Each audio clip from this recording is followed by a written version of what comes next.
Hi, I've been asked to explain how I normally check waffle rafts with patios or with garages, or in general when for waffle rafts with non-uniform thickness across the footprint.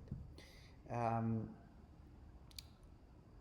in general, when I design a normal waffle raft system using 2870 standard, and I pick one of the deemed to comply solution, and I have a patio or a garage, I don't carry out specific analysis or fancy calculations.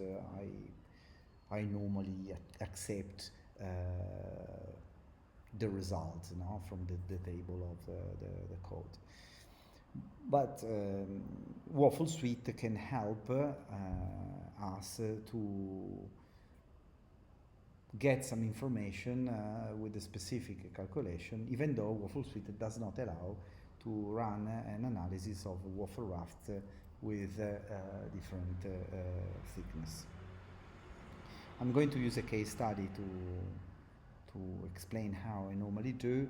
For example, in this case study, I have a class M, and let's make the assumption that we want to use the Biax 215 in combination with the Biax 145 for the garage area. Of course, if we can run analysis with the 145 and we find a positive outcome, that would suffice to conclude that the patio is not going to be a problem, because if the weakest system works across the entire footprint and not only for a limited portion of the footprint itself, we are okay. However, it's not always possible to run an analysis with the 145 for the entire footprint, because the results might not be acceptable.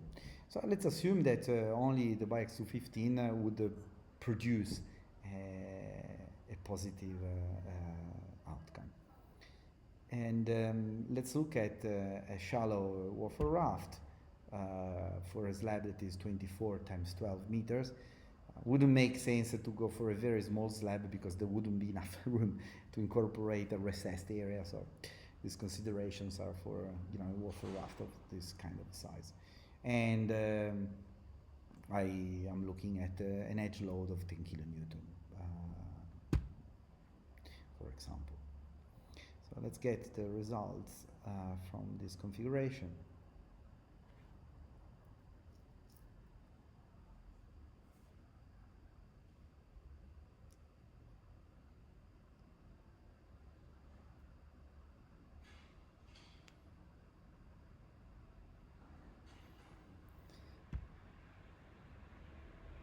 So now what I wanted to do is to see whether or not a garage, let's say in the last 3 meters, on the slab, would or not be a problem. There are two things that I wanted to see. One is the strength, and the other one is the deflection, the stiffness. So let's start, for example, from the deflection. This is the first one we have here in the diagram. So, and I'm focusing on the rib along the length of the slab, even though similar conclusions can be driven for the breadth or even for the edge beams beneath. I must say that normally is the rib element that is more important to check. So let's look at what happens in the last 3 meters of the floor. And for example, here at the 3 meters, the point of the slab is at minus 18.96, let's say minus 19 millimeters. Whereas the end of the slab is minus 28.6, let's say minus 29. So there is a gap, a deflection, relative deflection of 10 millimeters. I not running the analysis for 145, even though it would work, and I already know the outcome. Instead of being 10, it would be 13. In general, I can say that the 145 slab has a deflection that is normally in the order of 50% greater than the 215. So in this case, for example, it would have been 30 because we know the results. But if we couldn't run the analysis with the 145, if we consider 50%, we are, I would say, on the safe side. So, for example, what I would normally do would be to look at this gap. So we have 10 millimeters in the last 3 meters. If we had a 145, instead of being 10, we would have, say, 50% plus 15. So I needed to add 5 millimeters to the maximum deflection that I read here. So here the maximum deflection is 13.8 plus 5, it would be 18.8. 18.8 is still pretty distant from 40, and this is sufficient for me to say that deflection is not a problem. Now, I also wanted to comment on the flexural strength, or the actions.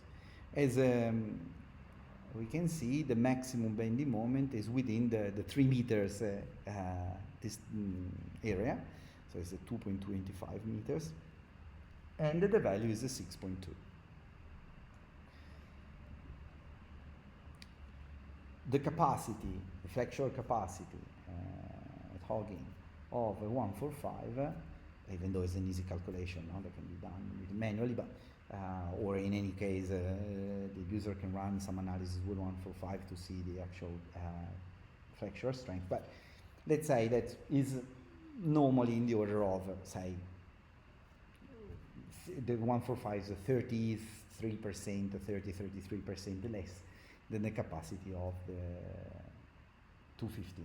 So, because the actions are not going to increase with the 145, but vice versa are going to reduce, because the 145 is not as stiff as the 215.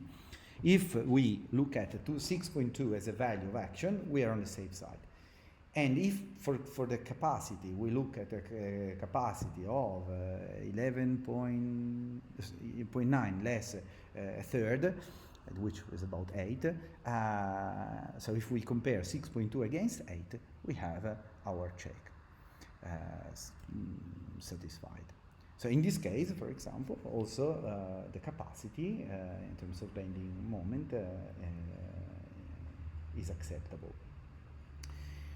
Of course, the most important aspect is the deformation, because for the capacity we can still add additional top steel where the 145 is located, and then we can manually check the capacity of the structure locally. But if we don't want to change the reinforcing across the floor, this is a very simple method that we can use to make some considerations. It's not perfect. There are some approximations. However, as I said when I started this video, normally, so it's unusual even to do anything. So it's better than nothing. I hope that this video was clear enough, and if you have technical questions, feel free to use the contact form and to send some inquiries to us. Bye.